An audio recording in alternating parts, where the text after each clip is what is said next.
Please be seated.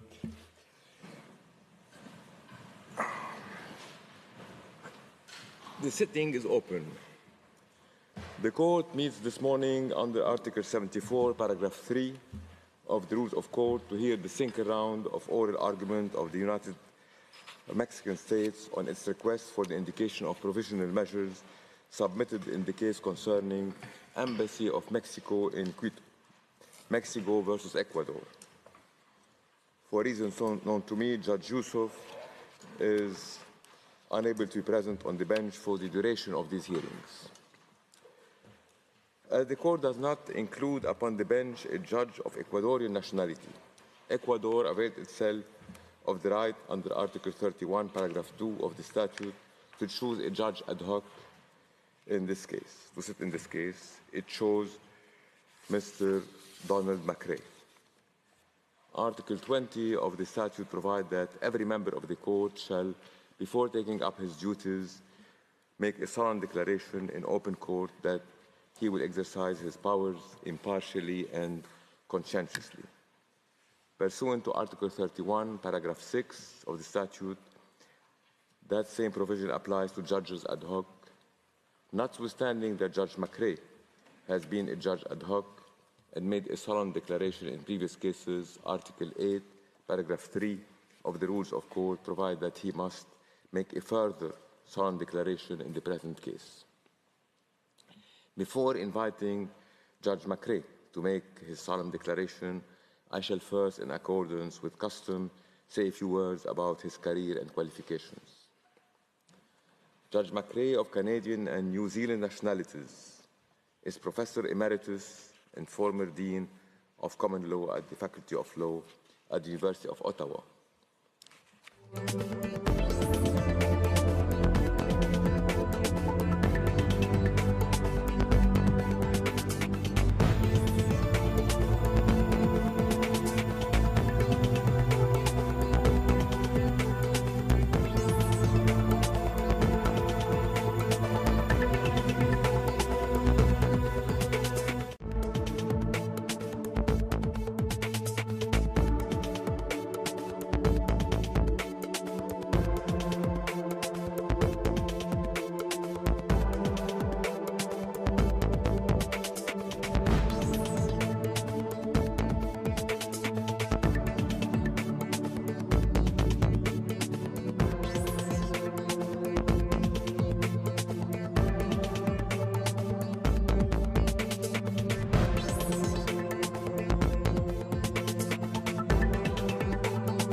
licensing for export of a submarine to Israel is currently pending, as only one of the 2 licenses required for this export has so far been granted.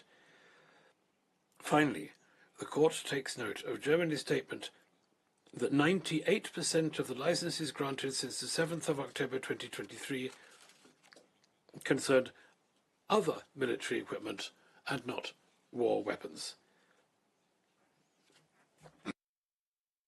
With regard to Nicaragua's request that Germany, I quote, resume its support and financing of UNRWA in respect of its operations in Gaza, end of quote, the court notes that Germany announced its decision to suspend its contribution to UNRWA on the 27th of January 2024 in respect of its operations in Gaza. In this regard, the court observes first that contributions to UNRWA are voluntary in nature. Secondly, it notes that, according to the information provided to it by Germany, no new payment was due from the latter in the weeks following the announcement of its decision. Finally, the court notes that Germany stated that it has supported initiatives aimed at funding the agency's work, in particular through the payment of €50 million by the European Union to UNRWA on the 1st of March 2024, as well as providing financial and material support to other organizations operating in the Gaza Strip. Based on the factual information and legal arguments presented by the parties, the court concludes that, at present, the circumstances are not such as to require the exercise of its power under Article 41 of the statute to indicate provisional measures. As to Germany's request that the case be removed from the list, the court notes that, as it has held in the past, where there is a manifest lack of jurisdiction, it can remove the case from the list of the provisional measures at the provisional measures stage. Conversely, where there is no such manifest lack of jurisdiction, the court cannot remove the case at that stage. In the present case, there being no manifest lack of jurisdiction, the court cannot accede to Germany's request. I will now continue reading the order in English.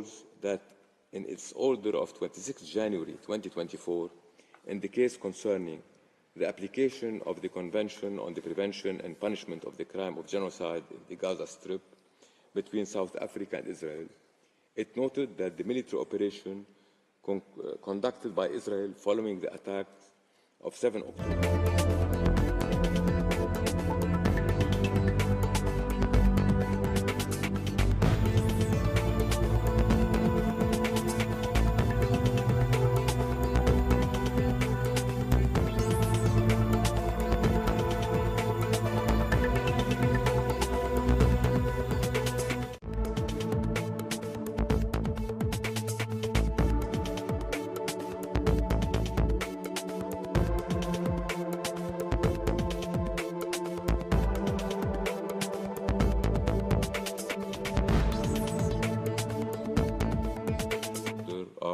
March 28, 2024, delivered in the same case.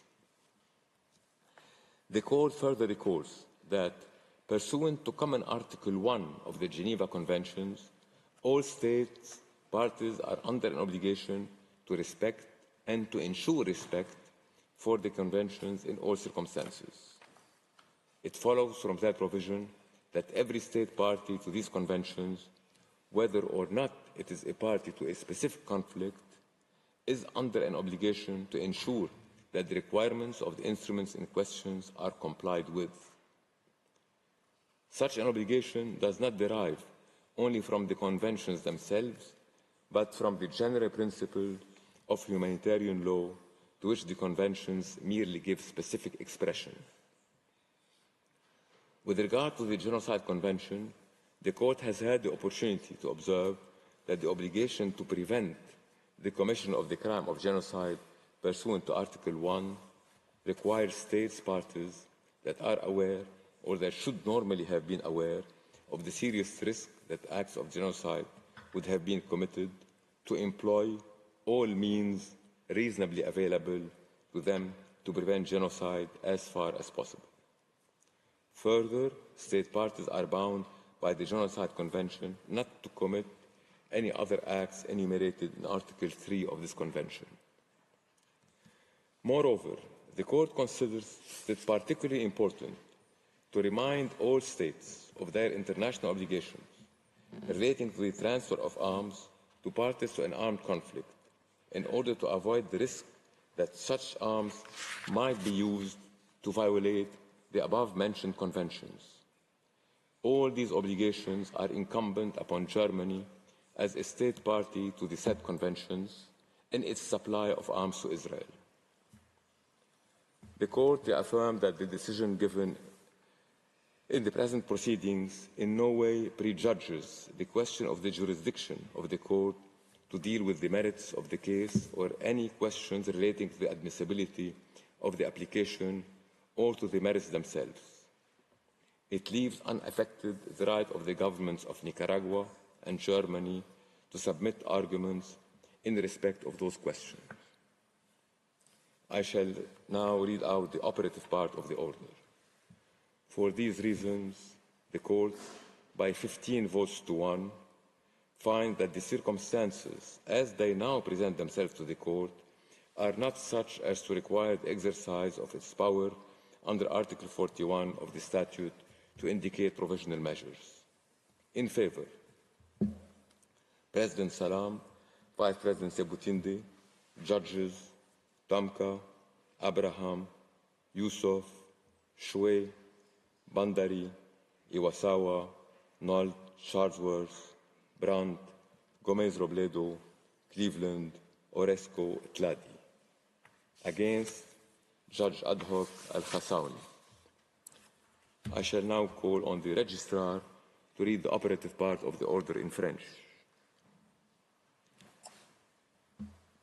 Par ces motifs, la Cour, par 15 voix contre 1, dit que les circonstances telles qu'elles se présentent actuellement à elle ne sont pas de nature à exiger l'exercice de son pouvoir d'indiquer des mesures conservatoires en vertu de l'article 41 du statut pour M. Salam, président, Mme Sebutinde, vice-présidente, M. Tomka, Abraham, Youssouf, Mme Choué, M.